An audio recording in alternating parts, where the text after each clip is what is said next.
स्वामीनारायणांच्या कृपेने प्रतिवर्षाप्रमाणे याही वर्षी ब्रह्मभूत यतिराज श्री गुरु स्वामी महाराजांच्या पुण्यतिथी महोत्सवांतर्गत प्रतिवार्षिक होणार कीर्तन पुष्प आपण आज सर्वजण मिळून महाराजांच्या चरणी समर्पित करूया। आज ज्येष्ठ मध्य अष्टमी स्वामी महाराजांची साधारणतः 43वी पुण्यतिथी आहे आणि या पुण्यतिथी निमित्तानं आजची ही कीर्तन सेवा यतिराज श्री गुरु स्वामी महाराजांच्या चरणी आणि तुम्हा सर्व संतोबाई बाबांच्या चरणी आपण समर्पित करीत आहोत।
ज्येष्ठ अष्टमीला काल अष्टमीच्या दिवशी आपण ती साजरी करतो.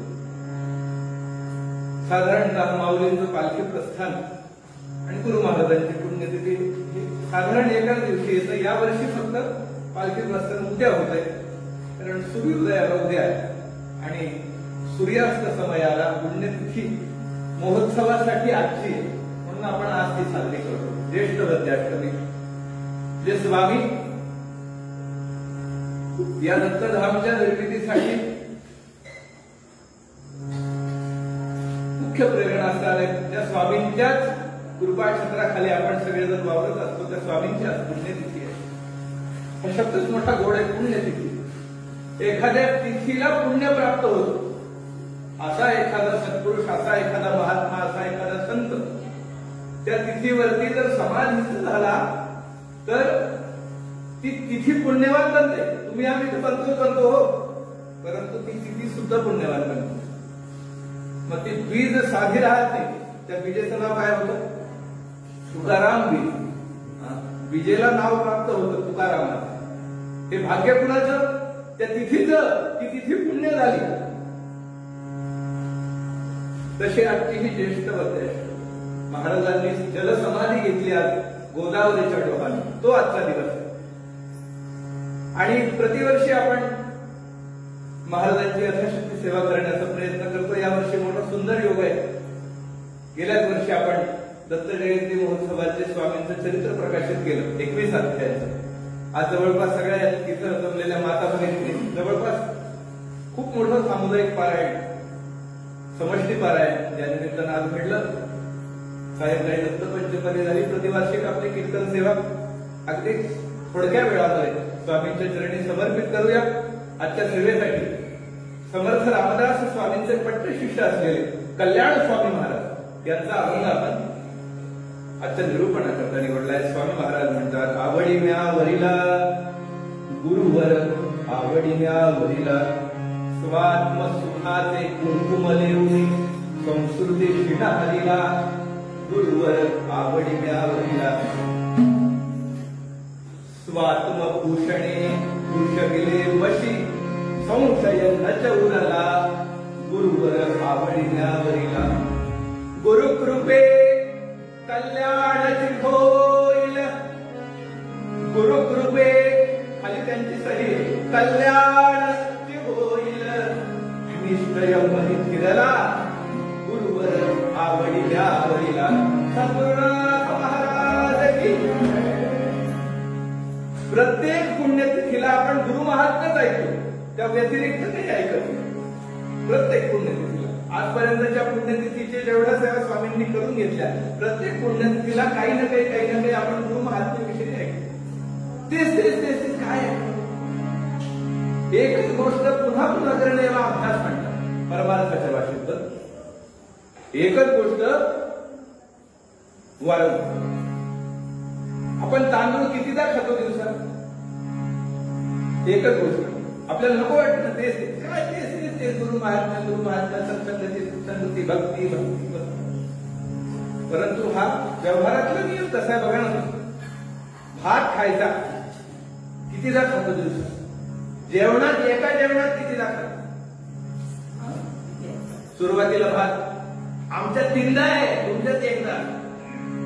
आमच्यात सुरुवातीलाच लागतो चित्रावती घालायला भात. नंतर मधला एक असतो, नंतर शेवटचा तर फार महत्वाचा असतो. गोपाल कृष्ण भगवान. साधा एकच तांदूळ पण 3दा खावा लागतो जेवणामध्ये. बरं, तो सकाळी खायचा, दुपारी जेवताना खायचा, संध्याकाळी पुन्हा दुपारचा उरलेला असला तर खायचा, पुन्हा दुसऱ्या दिवशी आदल्या दिवशीचा उरलेला असला तर पुन्हा साठवून. म्हणजे सेविलेच सेवावे अन्न. हे तसं केलेचे करावे भजन. असं खाल्लेलं अन्न आपण एकदा तांदूळ खाल्लं पोट भरलं असं झालं कधी. पण तसं परमार्थाच्या बाबतीत तो नियम का लागू नये? का लावू नये? समर्थांनी एका ठिकाणी लिहून ठेवलं, सेविलेच सेवावे अन्न. असं जर आहे तर मग केलेचे करावे भजन. भजन करणे म्हणजे भक्ती करणे. आणि गुरु महाराजांच्या पुण्यतिथीच्या दिवशी भक्ती गुरु महाराजांची नाही सांगायची तर आणखी काय सांगायचं. परंतु थोड्याशा वेगळ्या अंगानं, थोड्याशा वेगळ्या पैलू जर प्रयत्न केला तर कल्याण स्वामींनी अद्वितीय असा अभंग, अद्वितीय असं गुरु महाराजांचं वर्णन या अभंगात केले. ते म्हणाले, आवडी म्यावरीला गुरुवर, आवडी म्यावरीला. इथे श्लेष मराठी भाषा आहे, हा मराठी भाषेतलं पद येतं हे गुरुवर, आवडी म्यावरीला. मी कोणता वर वरला? वर म्हणजे काय? वर म्हणजे जे खाली नसते ते वर, असं नाही ना. वर म्हणजे काय? ज्याचं वधूशी लग्न लागतं तो वर. वर पक्ष आणि वधू पक्ष असे दोन पक्ष आहेत आपल्याकडे. गुरुवर आवडी म्यावरीला असे अनेक द्वंद्व आहेत संसारामध्ये, व्यवहारामध्ये. अनेक द्वंद्व आहेत, अनेक द्वंद्व. आणि ह्या सगळ्या द्वंद्वांमधून आपण जात असतो. बघा ना किती द्वंद्व आहेत? 3 प्रकारचे द्वंद्व आहेत व्यवहारामध्ये. तुम्ही जर पाहाल तर 3 प्रकारचे द्वंद्व आहेत. काही द्वंद्व असे की ज्यांचं एकासोबत दुसऱ्याचं पटतच नाही, असे काही द्वंद्व. काही द्वंद्व एकमेकांना अनुकूल आहेत, काही द्वंद्व एकमेकांना प्रतिकूल आहेत, आणि काही द्वंद्व एकरूप आहेत. तुम्हाला उदाहरणाशी मी पटवून देईन. आपण द्वंद्वामध्ये जगतो. रात्रंदिन आम्हा युद्धाचा प्रसंग, रात्रंदिन आम्हा युद्धाचा प्रसंग, रात्रंदिन आम्हा युद्धाचा प्रसंग.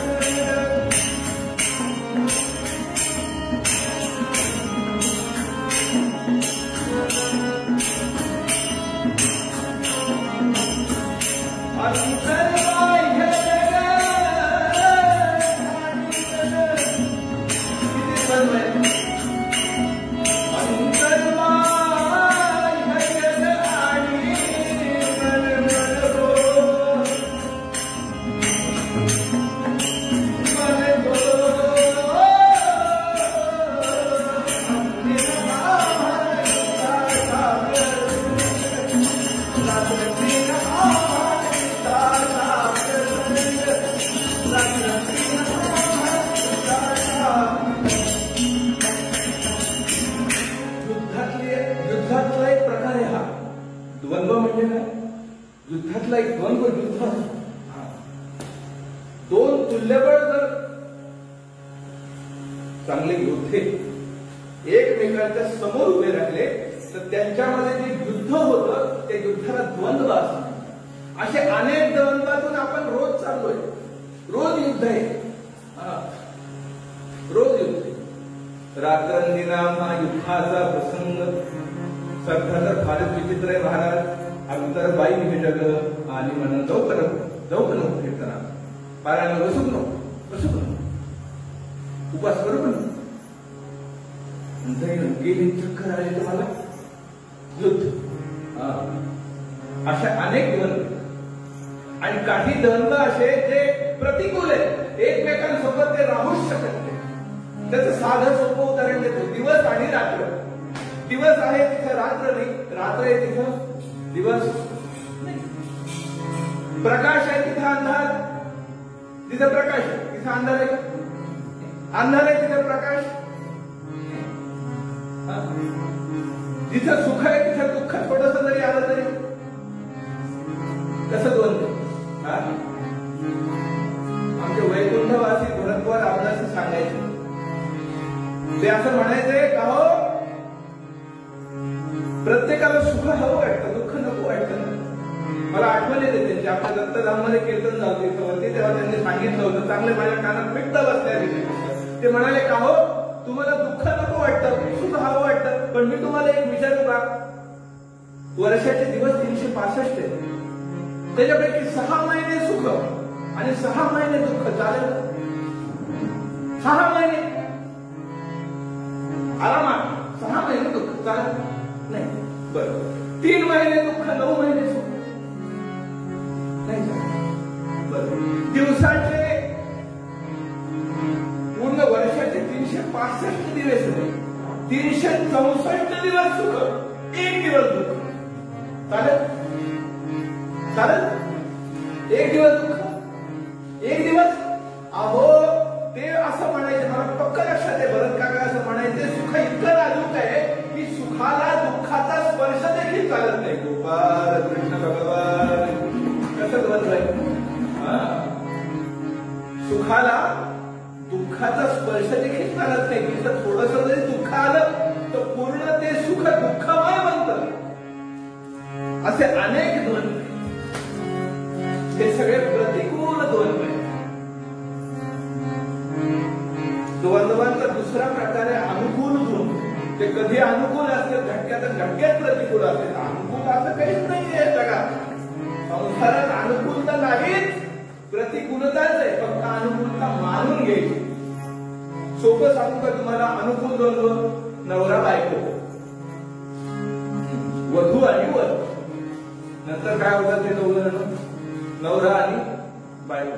लोकांना वाटतं वा काय छान चाललंय, गुरु गुरु गुरु गुरु गप्पा काय म्हणते, गाडीवरती काय जाते, बागेत काय करते, वेगळं काय राहते. लोकांना वाटतं असं की यांचं सगळं चांगलं चालू आहे. पण खरंच चांगलं चालू असतं का? घटक्यात भांडते पण घटक्यात एकत्र होते. नवरा बायको, सासू सूर, सासरा जावई, बाप लेक, किती द्वंद्व सांभाळतात. की ते काही काळ अनुकूल आहे, जोपर्यंत स्वार्थ आहे तोपर्यंत ते एकमेकांशी अनुकूल आहे. अनुकूल माय बापे सांभाळी आणि लोभाकारणे पाळी, संतांनी लिहून ठेवलं. म्हणून कवणाचे मायबाप आणि कवणाचे गडबोध मृगजन्मत जाईल. हे लग्न काय खरंय काय? ते वाटतं हे लग्न सोपं आहे. अरे नाही, खरं लग्नच नाही काय. तदेव लग्नम सुदिन तदेव.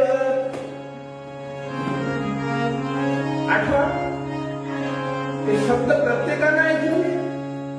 तारा बल चंद्र बल तदेव, विद्या बल दैव बल तदेव. एवढं लक्षात ठेवतो माणूस. पुढचं महत्वाचं आहे, लक्ष्मीपती देव मनसा स्मरामी गोपाल कृष्ण भगवान. तेवढंच एक अनुकूल द्वंद्व आहे, एकरूप द्वंद्व आहे. नुसतं अनुकूल नाही, एकरूप द्वंद्व आहे. बरं, देवानी फक्त तुझा नाही, देव आणि फक्त तुझा नाही.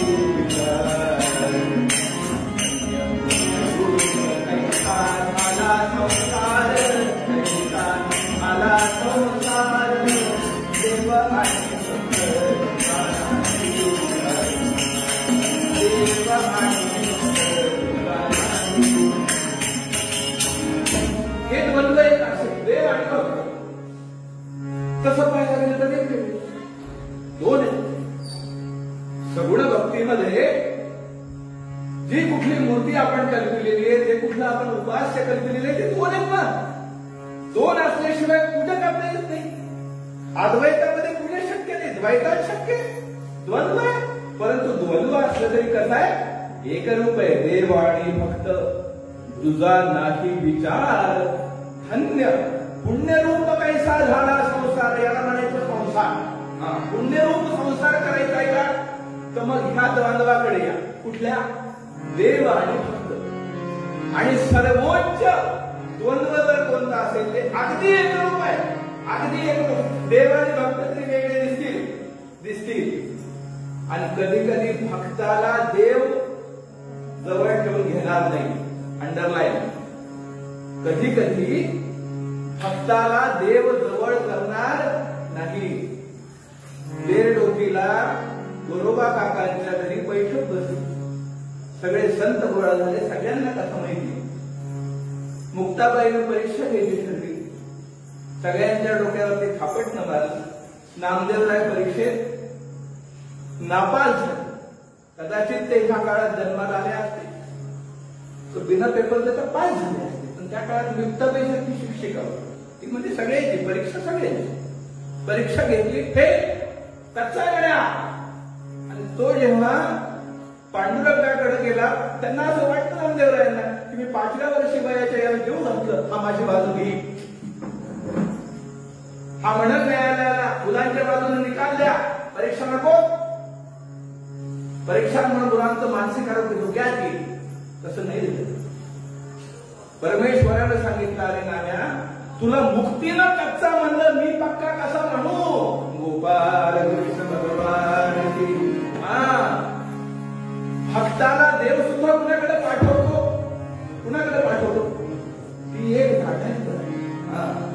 आणि ती जागा आहे सद्गुरुनाथ महाराज. तो म्हणतो तिथं जा, त्या भट्टीत जा, औंध्याला जा, तिथं तुझं कल्याण होईल. गुरु कृपे कल्याण होईल. तुझं कल्याण तुला करून घ्यायचंय का? तू जरी माझ्याशी गप्पा मारत असलास, मला जीव घालत असलास, तरी तू आणि मी यापेक्षा आणखीन काहीतरी वेगळं आहे. ते काय? ते हे एक रूप द्वंद्व आहे, गुरु आणि शिष्यांची जोडी, ती सर्वोच्च द्वंद्व. असं नातच नाही पुन्हा. अगदी मी निश्चयाने तुम्हाला सांगेन, गुरु शिष्य सारखं नातच नाही. देव बाप्ताचं सुद्धा उलट पडतं काही अवस्था. पण गुरु आणि शिष्याचं नातं इतकं एक रुपयाची आपणा सारिखे कधी तात्काळ. कसं करतं ते? आपणा सारिखे कधी तात्काळ, नाही काळ वेळ तयारी म्हणून. असं असल्यामुळं कल्याण स्वामींना एका जणानं खवचट प्रश्न विचारला. ते म्हणाले की काय शरीर आहे तुमचं, काय तब्येत आहे, काय खाता हो तुम्ही? कल्याण स्वामींचं चित्र डोळ्यासमोर आलं. तुम्ही समर्थांचे पट्टे शिष्य होते. त्यांच्या दंडातला मारुती नाही अजून उपलब्ध आहे सज्जनगडावर. दंडावरती जो मारुती आहे बांधायचे ते, त्या मारुतीचा जर आकार तुम्ही पाहिला, त्याच्याहून दंडाचा आकार ठरवावा लागतो की दंड ठरवा. कल्याणासाठी उडाले म्हणून तर उडी दिसते बुवा सज्जनगडावर. समर्थांना ज्या कल्याण स्वामींसाठी समाधी फोडून बाहेर यावं लागलं, हे काय साधनात आहे? त्या कल्याण स्वामींना एक जणांना प्रश्न विचारला, का हो शिळे तुकडे खात्यामध्ये तुम्ही भिक्षा मागता आणि एवढे पप्पूच्या पप्पू कशाच्या मध्ये तुम्ही? तुमचं लग्न झालं काय? ते म्हणाले, हो माझं लग्न झालंय, माझं लग्न झालंय, माझं लग्न लागलंय. म्हणजे लग्न लागलंय तुमचं? तुम्ही तर ब्रह्मचारी. हो म्हणे ब्रह्मचारी, पण लग्न झालंय. पुन्हा सोबत लागलंय, आवडी वरिला बरोबर आवडी वरिला.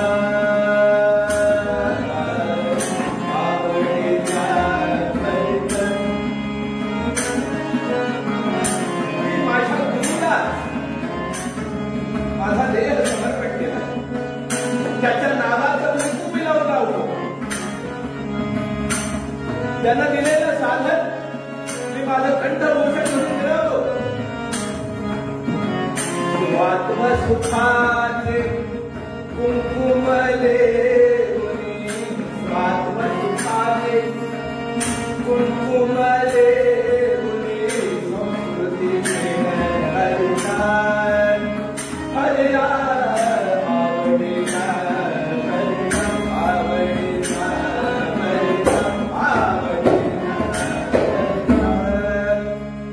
आवडी म्यावरीला स्वयंवर.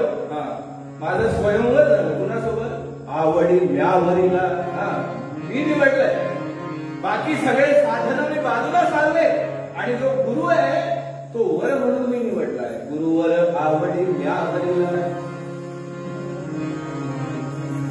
अरे बाप. आणि तुम्ही ताकद आहे की तुमच्या शाल्यबद्दल सुद्धा नाही. कंठामिव श्रीमपि कुत्सयन्तः. जशी आम्ही कंठेसारखी लक्ष्मी सुद्धा तुच्छ मानतो. कौपीनवन्तः खलु भाग्यवन्तः. तुमचा काहीच उपयोग नाही, तुमच्यापेक्षा आम्ही फार बरे. कल्याण स्वामी म्हणाले, आम्हाला काय मिळत नाही हे विचारा. काय मिळत नाही? अहो स्वात्म सुखाचे कुंकुम लेवुनी, स्वात्म सुखाचे कुंकुम लेवुनी संस्कृती शिणहरिला गुरुवर आवडल्या परिला.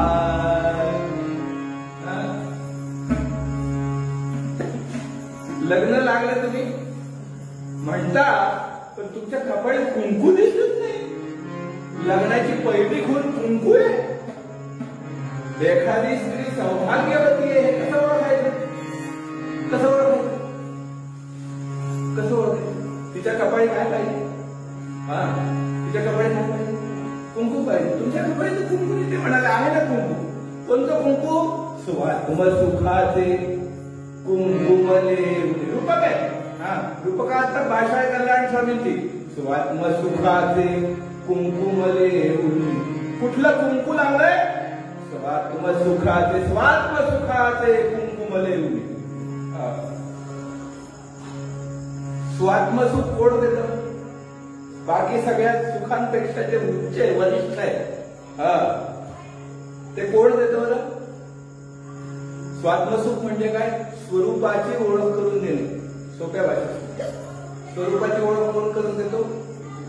रूपाची ओळख कोण करून देतो? आरसा करून देतो. आरसा. आपलं स्वभाव कसं दिसतं जगाला हे कशात पाहतो आपण? कशात पाहतो? आरसा फक्त रूप दाखवतो, सद्गुरु स्वरूप दाखवतो.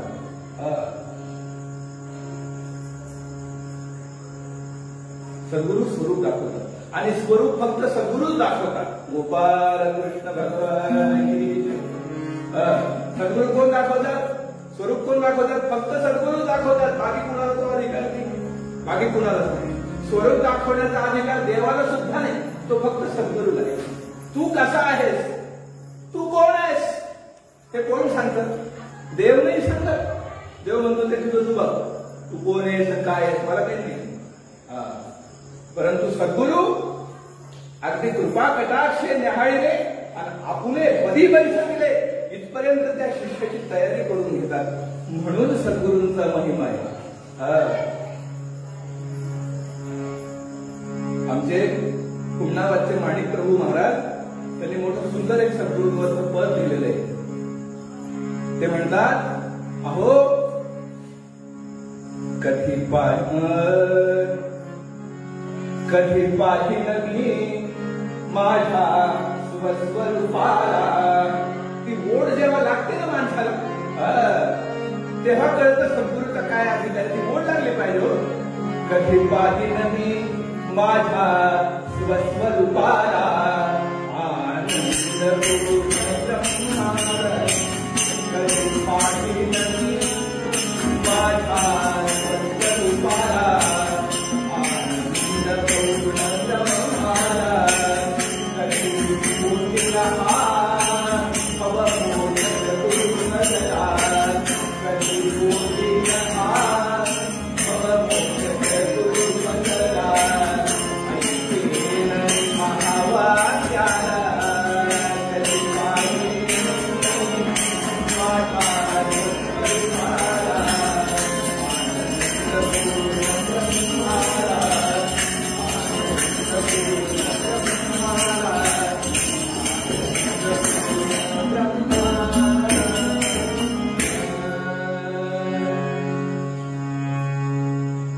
किती वर्णू में सुख है. आहा, हे सुख बाकी सगळ्या सुखांना एका वर्णात झाला. किती वर्णू में सुख है. आहा, जीव पूर्ण ब्रह्म करे शिवहार. धन्य धन्य बोधत गुरुहार. मिठी खाली नमी बर शिव घन रूपाला आनंद पूर्ण ब्रह्माला. कधी पाहिन मी माझ्या स्वस्वरूपाला आनंद पूर्ण ब्रह्माला. स्वरूप कोण दाखवलं? एक वाघाचं बछड आईची त्याची ताटातूट झाली. आईची त्याची ताटातूट झाली. वडवा लागला. आगीमध्ये माय एकीकडे पोरग एकीकडे. ती वाघीण तिसरीकडे गेली, ही चौथीकडे.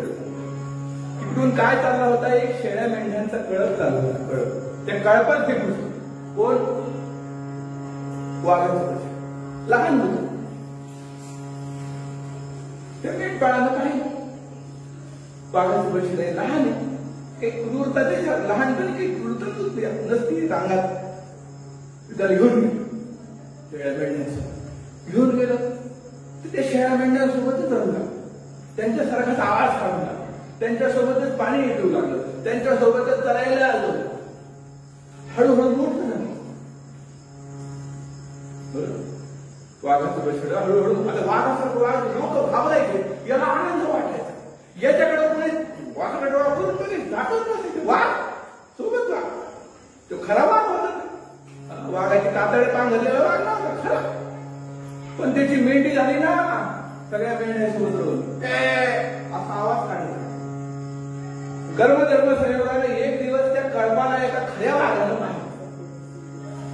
तो म्हणतो ही आपली भावकी यांच्यात कस काय? हे तर आपले की इकडे ह्या पक्षात कस काय म्हणतं?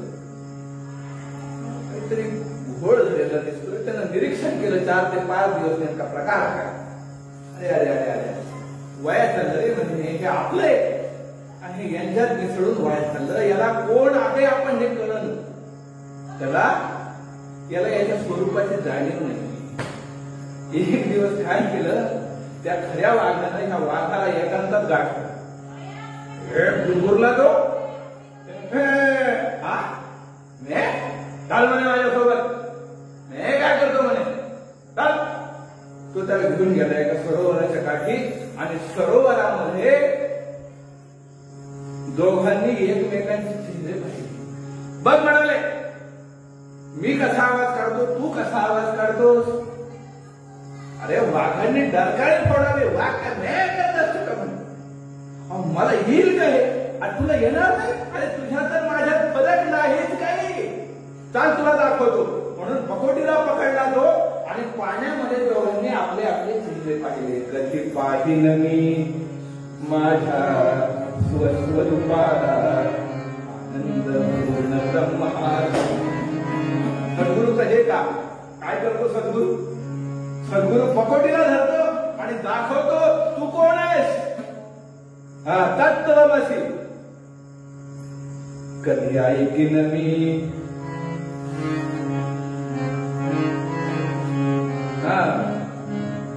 कधी बोधीना हा हवा मोक्षक गुरु मजला.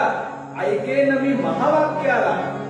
ते वेदांताचे जे 4 महावाक्ये अहम ब्रह्मास्मी, तत्त्वमसी, अयमात्मा ब्रह्म, सर्वं खलिदं ब्रह्म हे वाचून जमत नाही हो. याची अनुभूती सद्गुरू देतात. स्वात्मसुखाचे कुंकुमले. याला म्हणायचं स्वात्मसुख, स्वरूपाची ओळख. आणि ही स्वरूपाची ओळख फक्त आणि फक्त सद्गुरू करून देतात. माझ्याकडे वेळ कमी आहे. आमच्या पैठणच्या नाथ महाराजांनी एक वेगळं प्रकरण लिहिलं याच्यावरती. स्वात्मसुख नावाचं प्रकरण. ते 500 ओव्यांचं प्रकरण. काय काय सांगू त्याच्यात? काय काय सांगू? हो का पती सुखा लागी गोरटी. सासू सासरिया मानी मोठी. तैसे सुने प्रमेय तिथी पहावा ग्रंथू. नाथांनी लिहून ठेवलं. ते म्हणाले मला विचारित बसू नका, हा ग्रंथ वाचा. तुम्हाला गोरं व्हायचंय ना? गोरं कुणासाठी होतं माणूस?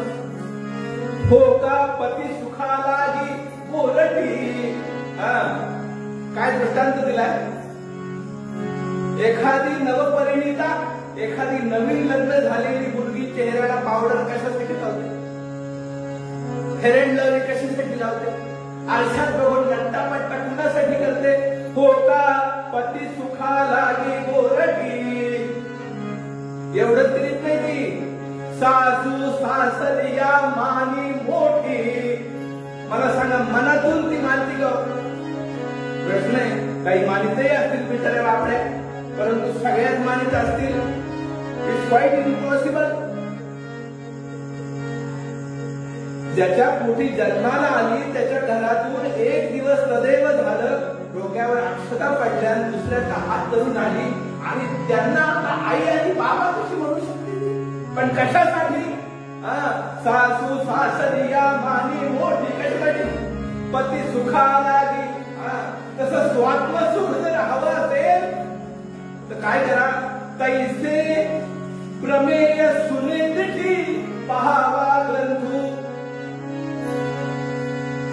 जैसी द्राक्षाची घडी,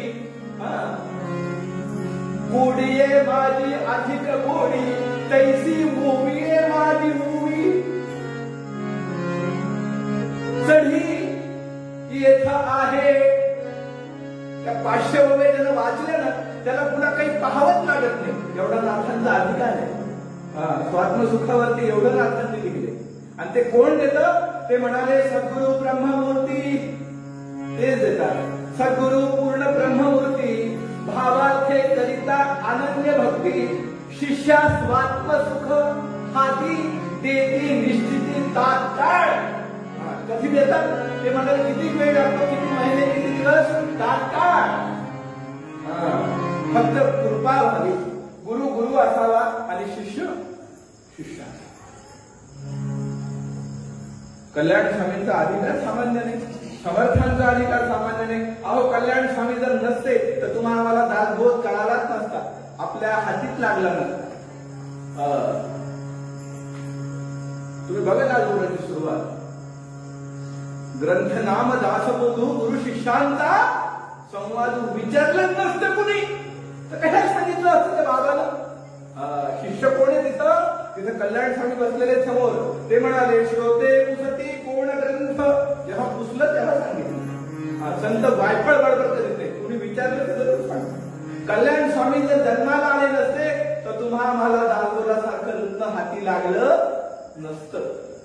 लागलं, परंतु कृपा झाली आणि स्वात्मसुखाने भूषविले मशी. संशय न चबुरला. संशयाचं छेदन कोण करतात? सद्गुरु करतात. फक्त श्रद्धा पाहिजे. श्रद्धावान लभते ज्ञान तत्पर संयतेंद्रिया. भगवान 4थ्या अध्यायामध्ये सांगतात अर्जुनाला, अर्जुना फक्त एक पाहिजे, बाकी काही नाही पाहिजे. गुरु कसा असावा? गुरुचे लक्षण अनेक आहेत.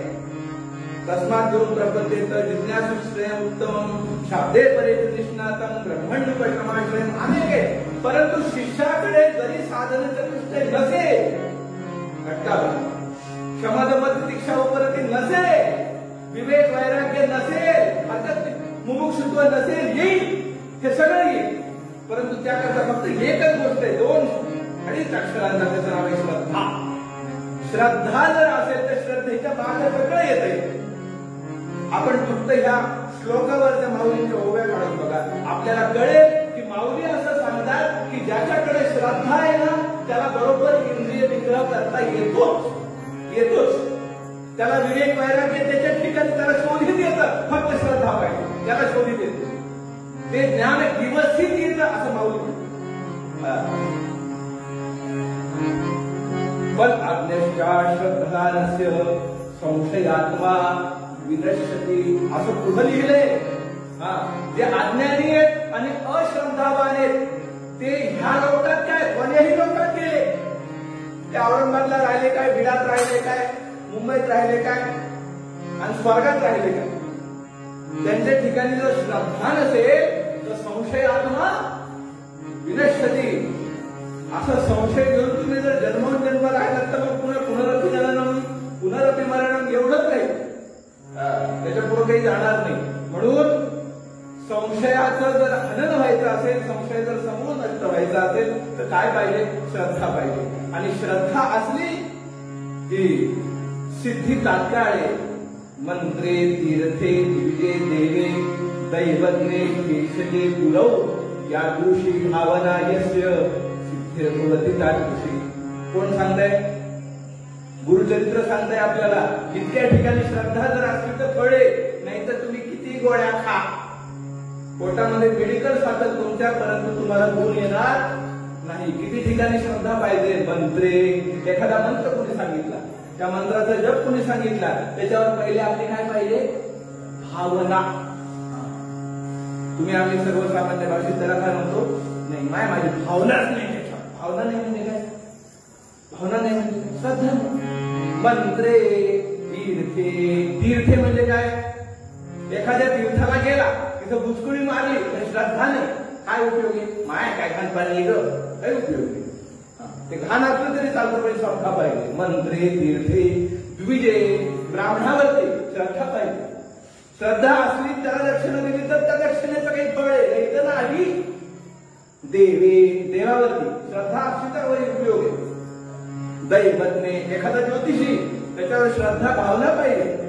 भेषजे, औषध, औषधावरती श्रद्धा पाहिजे. आणि शेवटी, सगळ्यात शेवटी महत्वाचं सांगितलं, गुरु, म्हणजे गुरुवरती श्रद्धा पाहिजे.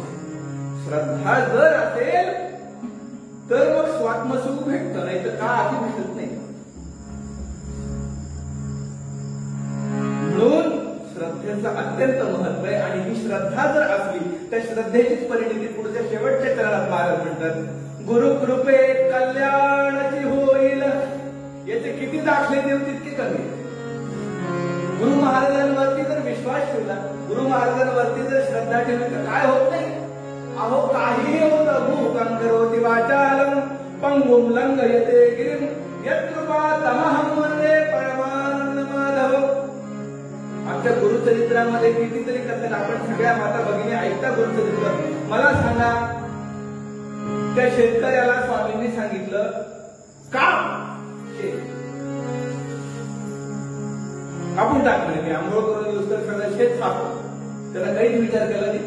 काय घ्या, हातामध्ये कोयता घेतला, सप सप सप सप सप आपण कापू कापू. आपल्याला गुरुने सांगितलंय कापून टाका, कापून टाका. गुरुला कापायला कमी करणार नाही शिष्य. गोपाल कृष्ण भगवान नमी शूद्र तो नित्य स्थानासी दाता, पिकावे महाराज हे शेताता, पण पिका कापता लाभत्या फार झाला. नमस्कार हा दत्त योगेश्वराला, अवधूत चिंतन श्री गुरुदेव दत्त. एक नाही, असे कितीतरी उदाहरणं देतो मी गुरुचरित्रात तुम्हाला. द्विजाला असे व्याधीच्या पोटशूळ, तया मिष्ट अन्नासी दयाळ. एक ब्राह्मण गेला, त्याचं सारखं पोट दुखायचं आणि त्याला काही खाल्लं की त्रास व्हायचा. ते म्हणाले जेव. गुरु महाराज म्हणाले जेव, वाढा रे, अजून 2 पूर्णाच्या पोळ्या, अजून 2 पूर्णाच्या पोळ्या. गडबडा लुडू लागला, परंतु श्रद्धा होती. सदाचारी प्रंगणी घेवड्याचा, महावेल तो तोडिला ते किसाचा. किती उदाहरण. कया द्रव्य साठा से दाविला. एकाच्या दारामध्ये घेवड्याचं झाड होतं, त्याच्यावर त्याचा उदरनिर्वाह चालायचा, ते तोडून टाकलं. परंतु श्रद्धा कमी नाही. गुरु कृपे कल्याणाची होईल. माझे गुरु महाराज माझं अकल्याण कधीही करणार नाही. ही ज्याची भावना आहे, ही ज्याची श्रद्धा आहे ना, त्याचं बरोबर गुरु सोबत लग्न लागतं आणि त्याचा संसार अवघा सुखाचा होतो. बाकी तुम्ही आम्ही किती जरी रूपवान असलो, किती जरी गुणवान असलो, किती जरी धनवान असलो, किती जरी यशस्वी असलो, तरी त्याला काहीही उपयोग नाही. त्या लग्नाला हे लौकिक लग्न आहे. हे जे चालू आहे ना, 20 माणसात 50 माणसात मरभर चालू आहे पैशाचं लग्न लावायचे, हे लौकिक आहे. ह्या लग्नात दुताडू नका, हे काही कामाचं नाही. शरीरं स्वरूपं तथा वा कलत्रं, यशश्चारुचित्रं धनं मेरुतुल्यं, गुरोरन्हि पद्मे मनश्चे न लग्नं, ततः किं ततः किं ततः किं ततः किं. गोपाल कृष्ण भगवान की. गुरोरन्हि पद्मे मनश्चे न लग्नं. गुरुच्या चरणी जर तुमचं मन लागत नसेल तर बाकील्या त्या सगळ्या गोष्टींना शरीरम स्वरूपम कितीही रूपवान असा तथा वा कलत्रम अगदी तुमची बायको 20 वर्ष असू द्या काय उपयोगाची यशस् चारुचित्रम धनम मेरुतुल्यम शंकराचार्य म्हणाले तुमच्याकडे मेरू पर्वत इतक्या नोटा असू द्या नोटाला नोट पण गुरोरंद्री पदने मनश्चेन लग्नम तथा किम काय उपयोग म्हणून हे लग्न लागणं आवश्यक गुरुजन शिष्याचं हे लग्न काय एकदा लागलं की संस्कृती हरतो मनामध्ये निश्चय साधतो संशय नष्ट होतो परमार्थामध्ये निश्चयाची अत्यंत आवश्यकता आहे आणि हा निश्चय कोण देतं तर गुरुच्या पायावरची श्रद्धा देतो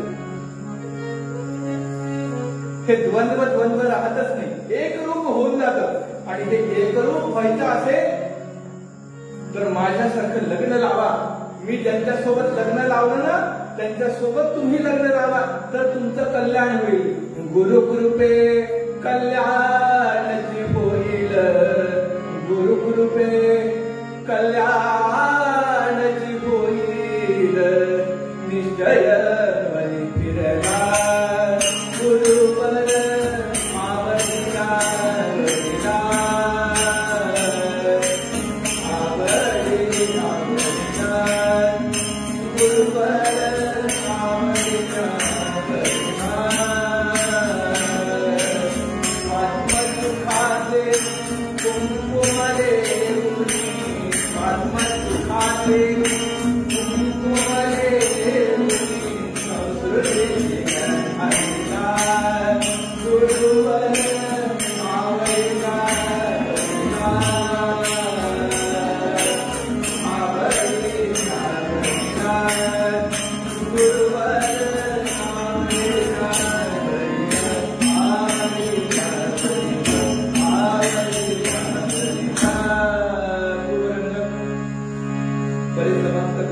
कितीही बोललं तरी कमी वेळेची मर्यादा आहे नारदीय कीर्तन संप्रदायाच्या नियमाप्रमाणे 5 मिनिट भगवंताचं नामस्मरण छोटासा उत्तरंग आणि कीर्तन सेवेला पूर्ण विराम दिगंबरा दिगंबरा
स्वामी मठामध्ये बसलेले 4-2 शिष्य भोवताली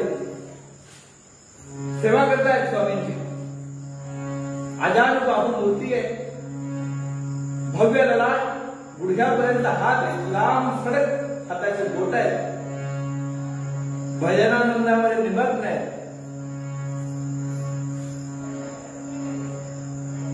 सेवक सेवा करतायत, कुणी वारे घालतायत, कुणी अंगावरती वस्त्र आढळून घालतंय, कुणी गळ्यात फुलांच्या माळा घालतंय. कशाकडे लक्ष नाही, कशाकडे लक्ष नाही.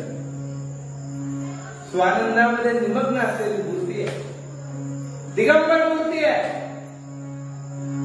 त्या मूर्तीकडे पाहिल्याबरोबर असं वाटावं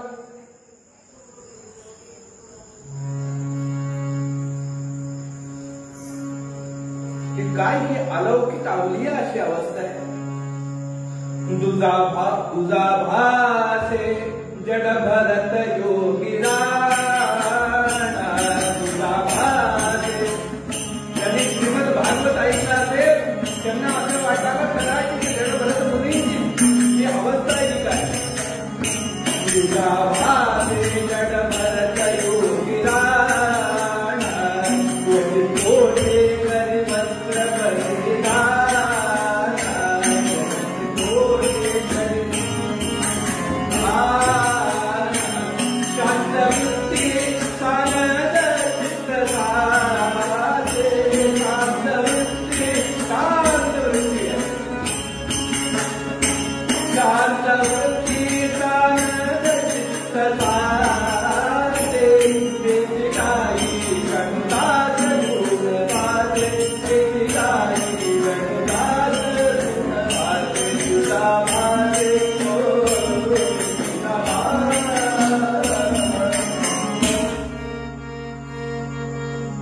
तुझा भासे जड भरत योगिरा.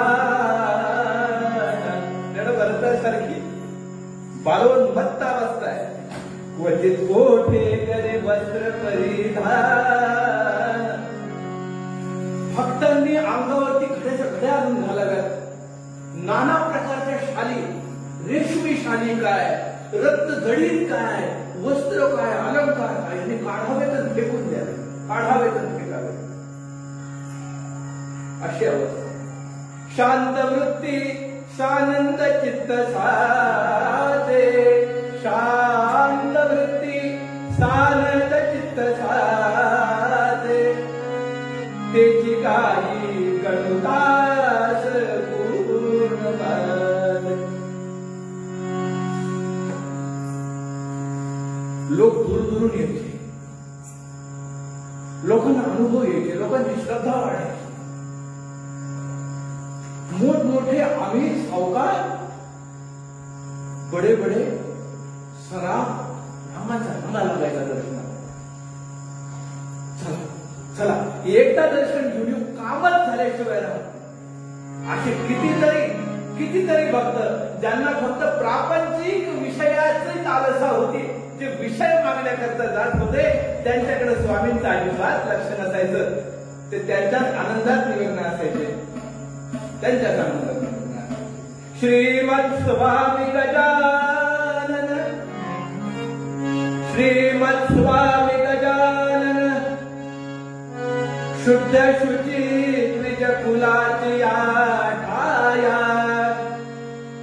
जन्मुनी प्रगट झाले, शेगावी पदनतास तारा. राम राम हरे हरे, राम राम राम राम, राम हरे राम, राम राम राम हरे हरे. कुणी म्हणायचे तेलंगी ब्राह्मण आहेत, गडगडा वेदोच्चार करतात. कुणी म्हणायचे नाही, यांच्या जन्माचं काही आता पत्ता नाही, इथं प्रगट झाले. विदर्भाची पंढरी म्हणून शेगाव ओळखलं जाऊ लागलं. शेगावला गर्दी वाढून आली, अनेक भक्त गोळा झाले, अनेक सेवेकरी गोळा झाले. परंतु अनेक गारांमध्ये एखादं रत्न असावं तसा एक शिष्य. त्याला बरेच जण डिवचायचे, बरेच जण चिडवायचे. शेगावचा शिष्य होता दया माझी कसाता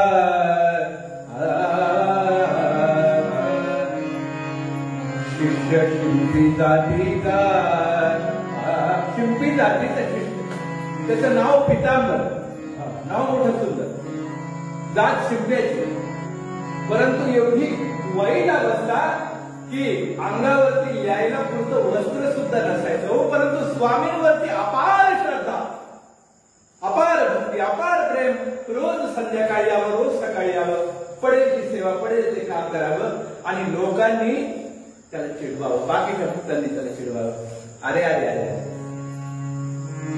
शिंपी आहे बरं काय, शिंपी, आणि याला गुंडाळायला सुद्धा चांगलं वस्त्र नाही, लोकांचे कपडे शिवित नाही. एक दिवस गंमत अशी झाली की प्रत्यक्ष गजानन महाराजांनी त्याला कळलं, काय म्हणे, तुझं नाव पितांबर आहे ना, अरे पितांबर असून तुला गुंडाळायला चांगलं एक चांगलं धोतर नका.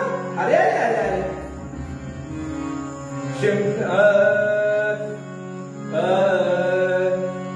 शिंपियाच्या जातीत जन्मला,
स्वामी काय करू, हे असं ते माझ्याकडे साधा भोळा भाविक भक्त हो, कोणीतरी रेशमी वस्त्र दिलं होतं नवीनच आलं, स्वामींनी घेतलं, ते फेकला, जा नेसत झाल्या अंगावरती कलम लाल कापड रेशमी नेसायला चम चम चम चम चम चम चमकावं, आणि त्यानं गुरु आज्ञाप्रमाणे गुरु महाराजांनी जे सांगितलं ते ऐकायचं, ते नेसून येऊ लागलं. ते साधं होतं, दुपट्टा होता आणि तुला कमरेला पितांबर, तो रोज नेसून येऊ लागला आणि बाकीचे फक्त चेष्टा करू लागले, बाकीचे शिष्य चेष्टा करू लागले. अरे अरे अरे तुला स्वतःला तर नेसायला वस्त्र नाही, स्वामींचं वस्त्र गुंडाळा तो पितांबरा. तुम्हाला काय वाटलं, परमार्थात भावकी नाही, फक्त व्यवहारातली भावकी परवडली, परमार्थाची भावकी फार आवडली. ज्यांना परमार्थ म्हणजे काय हेच कळत नाही असे बरेच लोक बसलेले असतात, ते सुधरू देत नाही खऱ्या परमार्थाला. स्वामींचं वस्त्र तू नेसतोस, त्यांना कावरं बावरं बारीक खावं. एक दिवस ही कुणकुण महाराजांच्या कानावरती गेली, गजानन महाराजांच्या. ते म्हणाले, पितांबरा ऐकतोस का, बाकीचे सगळं ऐकताय, काय करू मावशी, हे बाय तू एक कर, असं कर, उद्यापासून मठात येतो. महाराज काही चुकलं का माझं, काही अपराध घडला का. अरे नाही रे, पितांबरासी म्हणते गुरुवर, येथून जावे दूर. महाराज काय चुकलं माझं, का नको मी येऊ मठामध्ये? अरे जाणते मूल झाल्यावर माझा कयासी दूर ठेवी. तू आता मोठा झाला, जाणता झाला, तिथे थांबू नकोस. तुला ईश्वरी कार्य करायचे, जा कोंडोलीला जा, तिथे जा, तिथे भगवत भक्तीचा प्रचार करता. महाराज नका नका, दूर लुटू नका मला, दुसरं काहीही सांगा, परंतु मठातून मला जायला नका सांगू. नाही तुला माझं ऐकावं लागेल, तुला जावं लागेल. दुसऱ्या दिवशी मोठं खिन्नांत करणारा पितांबर मठात आला. महाराजांचं दर्शन घेतलं, हात जोडले. महाराज दूर लोटता लेकराला, नका हो असं करू. महाराजांनी डोक्यावरती हात ठेवला आणि जे व्हायचं ते झालं. ते हृदय घातले. डोळ्याला चार चार धारा लागल्या पितांबराच्या. सटांग दंडवत जाता गजानन महाराजांना आणि मनोमन प्रार्थना केली. आशीर्वचत्या गुरुवरा वरद हस्तमस्तकी ठेवा.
अंगावरती तेच वस्त्र होतं जे स्वामींनी दिलेलं होतं.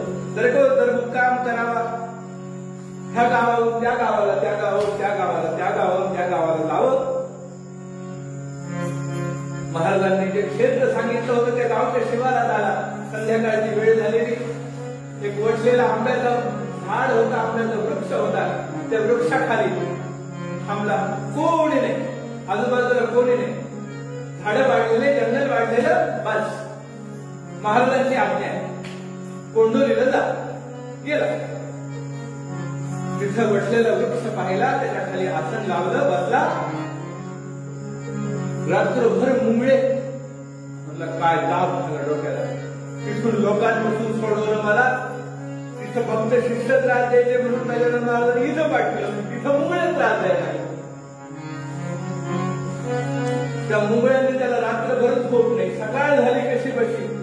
जळीत जग मंगलमय अरुण बिंब आले सोनेरी किरणाने.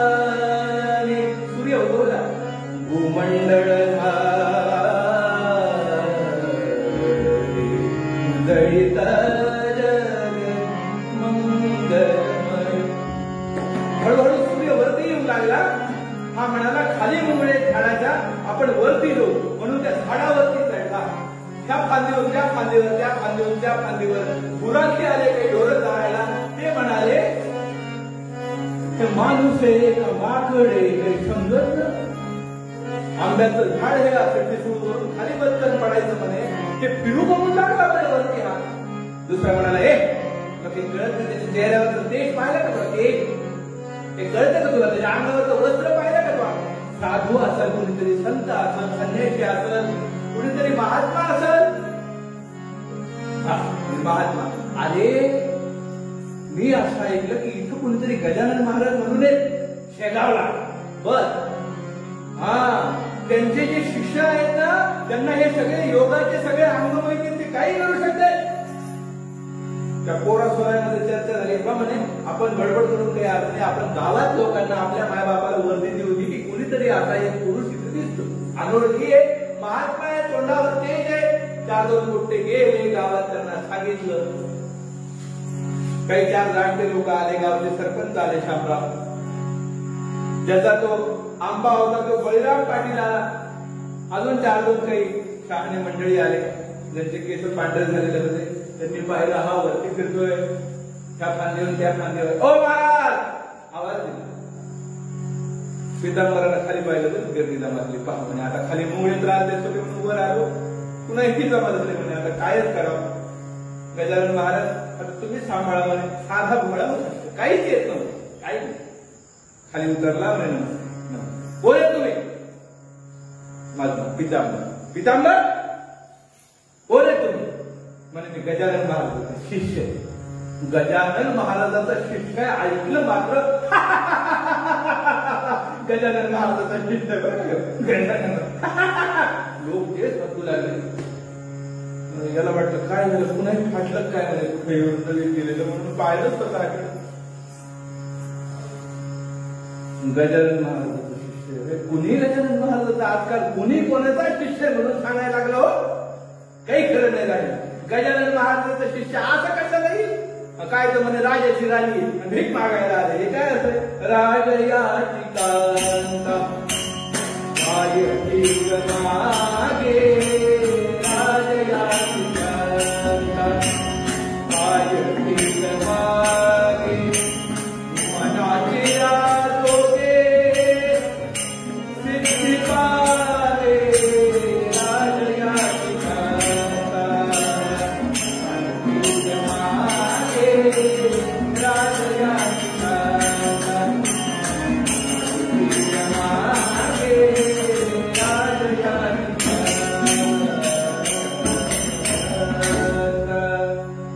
गजानन महाराजांचे शिष्य पेढे बर्फी पक्वान सोडून इथं काय करायचं कोंडोलीला आणि ह्या अशा वसलेल्या वागतात. हे बा महाराज तुम्ही कोण ते खरं सांगा नाही तर मार खाता का तुम्हाला ठोका बरे म्हणे आता तिथून इकडे मार काय पाठवला तुम्हाला मनातल्या मनात विचार करू लागला. नाही माझे गुरु महाराज असं नाही करणार आहेत. अहो मी खरंच गजानन महाराजांचा शिष्य आहे असं आहे खरंच गजानन महाराजांचा शिष्य आहे. काय बाता मारू लागणार नाही काय सांगू लागला काय तिथं ते सोंग काय तिथं ते कपडे काय तिथं ते वस्त्र अरे अरे अरे अरे अरे विश्वास नका ठेवलं याच्यावर. 4 शहाणे सांगू लागले अजब जनरीती कोणासही साधू म्हणती अजब जनरीती कोणासही साधू म्हणती अजब जनरीती कोणासही साधू म्हणती या कनिमाची बुडाला या कनिमाची बुडाला बहु बहुजन मुलती बहुरुप्याला संत माहिती ज्ञानाला संत माहिती गायाला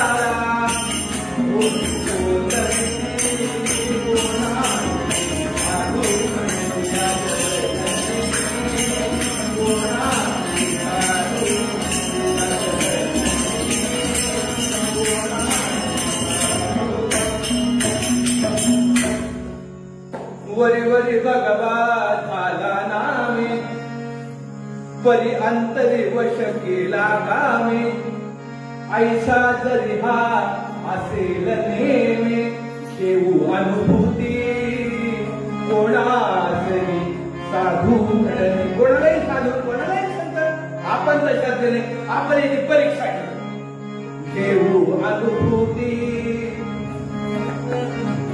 शिष्य म्हणविसी गजाननाचा, शिष्य म्हणविसी गजाननाचा, शिष्य म्हणविसी गजाननाचा.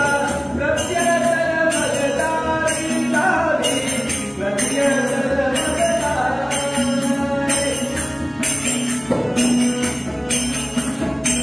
कोण मारली वृक्षाला, कोण मारली वृक्षाला. सत्व परीक्षा द्यावी, सत्व परीक्षा द्यावी. त्या गावचा सरपंच होता, तो मोठा हुशार होता. तो म्हणाले, गजानन महाराजांचा तू शिष्य आहेस ना, तुला माहितीये का गजानन महाराजांनी ऋतू नसताना एकदा एका आंब्याला फळं आणलं, तू फक्त पानं आणून दाखव. गोपाळ कसं म्हणाला, आवडत झालं. वस्त्र काय नेसलं त्यांचं, त्यांनी आठ्यांचा अधिकार होतं, कहा राजा गोष्ट कहा गंगू दिली. त्यांनी फळं आणले, तू पाना. अहो मी साधा भोळा बघतोय हो त्यांचा. विचार करून सांगत जाऊ बरं, मी याचा शिष्य, मी त्याचा शिष्य. कधी कधी परेशानी होती बरं, लोक परीक्षा पाहतात, काही काही परीक्षा पाहणारे लोक असते. कोंडोलीचे लोक सामान्य नव्हते. ते म्हणाले, हा बळीराम पाटलाचं झाड वटलेले, ते आलेले तिथं काठी टेकवे. अनेक वर्षांपासून या झाडाला पान येतो, फक्त पान आणून दाखव, नाही तर मार खाय. दोन्ही पैकी एकच. अरे राम राम. हात जोडले, आकाशाकडे पाहिलं आणि प्रार्थना केली, महाराज तुमच्यावरती माझी जर खरी निष्ठा असेल, तुमच्यावरती माझी जर खरी श्रद्धा असेल आणि तुमच्यावरती माझी जर खरी कृपा असेल, आता या पेचातून, या संकटातून मला तारणारे फक्त तुम्ही आहात. गजानन गुणाकरा, परम मंगला पावला. आशीर्वादे हरी, दुरित देवी दुर्वासना. नसे त्रिभुवनामध्ये तुझविणे आम्हा आसरा. करी पदनतावरी बहुदयान रोषाधरा. बोलिये समर्थ सद्गुरु गजानन महाराज की. एक काम करायचं म्हटलं, महाराजांना जे भजन आवडतं ना, ते भजन तुम्ही सगळे मिळून करा, म्हणजे झाडाला पानं आपोआप येतील. दिली दडप मारून, दडप मारून दिली, डोळे गच्च लावले, म्हणलं आता तार आणवा, काय करायचं ते कर. सगळ्यांनी टाळ्या पिटायला सुरुवात केली. गजानन महाराजांचा जय गजानन, जय गजानन, जय गजानन घोष व्हायला सुरुवात झाली. महाराज काय सांगावं, ज्या ऋतूत झाडाची पानं गळावी, त्या ऋतूमध्ये त्या झाडाला पालवी फुटू लागली. तो बहरला आम्रतरू राणी पाणी, लीला सर्वजनी. बहरला आम्रतरू राणी, बहरला आम्रतरू राणी पाणी, लीला सर्वजनी पाणी, लीला सर्वजनी. झाडाला पानच पानं दिसू लागली, हिरवागार आंब्याचं झाड दिसू लागलं. लोक म्हणू लागले की भानामध्ये तर येत नाही याला. एवढं सगळं प्रचिती देऊन सुद्धा पटकन विश्वास बसतो का, श्रद्धा बसती का, नाही बसत. म्हणाले, अहो अहो गारुडी असे कितीतरी सोंग करतो, खरं आहे का बघा. लोक म्हणाले, तोडून बघू पान. पान तोडून पाहिलं, पटकन जीव आलेला. लोकांनी एकमेकांना चिमटे काढून पाहिले, म्हणाले, खरे चिमटा तर खरा आहे ना, काही पान खायचं. आणि मग मात्र त्या पितांबराला विचारलं, का हो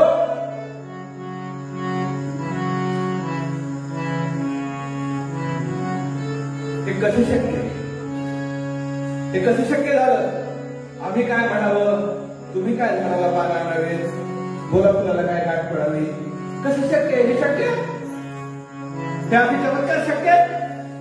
तो म्हणाला, मला काही कळत नाही, फक्त मला एकच कळतं, काय गुरुकृपे कल्याणाची होईल.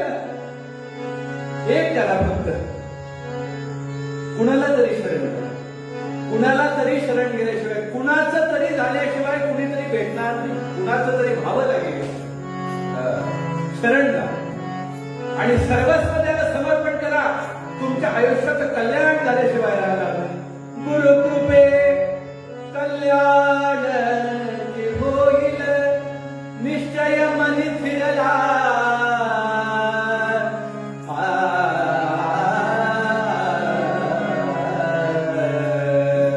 लोक म्हणाल तुमचं लग्न झालंय का? कोणाला हो. पितांबर म्हटलं माझं सुद्धा लग्न झालंय. कोणासोबत? आवडीला वडिला गुरुवारे आवडीला वडिला गुरुवारे आवडीला वडिला स्वामी सुखाते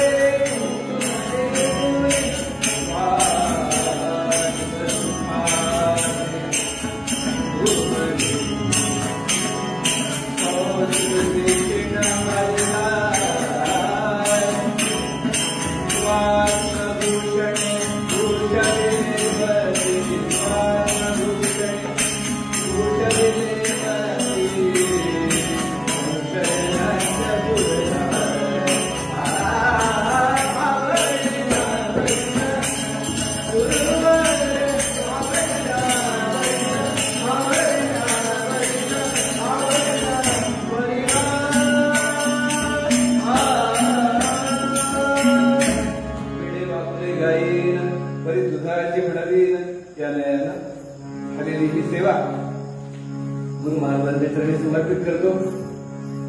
गजानन महाराजांचा एक खूप सुंदर असा ग्रंथ आहे, 21 अध्यायांचा गजानन विजय नावाचा संत कवी दासगणू महाराजांनी लिहिलेला ग्रंथ आहे. त्या ग्रंथातल्या 12व्या अध्यायामध्ये जे काही कथानक दासगणू महाराजांनी लिहिलं त्या कथानकाचा यथाशक्ती परामर्श जसा गुरुमाऊलीनं जशी बुद्धी दिली तसा आपल्यासमोर मांडण्याचा प्रयत्न केला. जशी अगदी कल्याण स्वामींची आणि समर्थांची गुरु शिष्याची जोडी प्रसिद्ध आहे, तशीच गजानन महाराजांची आणि पितांबराची सुद्धा जोडी प्रसिद्ध आहे. कोंडोलीला त्यांचा मठ आहे पितांबर महाराजांचा, तिथे त्यांचं सुद्धा पुण्यतिथी उत्सव मोठ्या प्रमाणात साजरा होतो. बऱ्याच जणांना काय माहित असतं? फक्त गुरु माहित असतात. त्या गुरु माऊलींच्या इतकेच तत्तुले त्यांचे शिष्य माहित नसतात. म्हणून पूर्वोक्त पद्यामध्ये आज मुद्दाम कल्याण स्वामींचं पद घेतलं आणि त्याला जोड या पितांबर महाराजांची दिली. आपल्याला असे अनेक भक्त आहेत, अनेक शिष्य आहेत, अनेक कथा आहेत ज्या माहीत नसतात. त्या यथाशक्ती आपल्या समोर मांडण्याचा गुरुमाऊलींच्या कृपेने प्रयत्न करत असतो. जाता जाता संतांनी जे मागणं मागितलं ते मागणं मागायचं आणि आजच्या सेवेला पूर्ण ग्राम द्यायचा. हे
Happy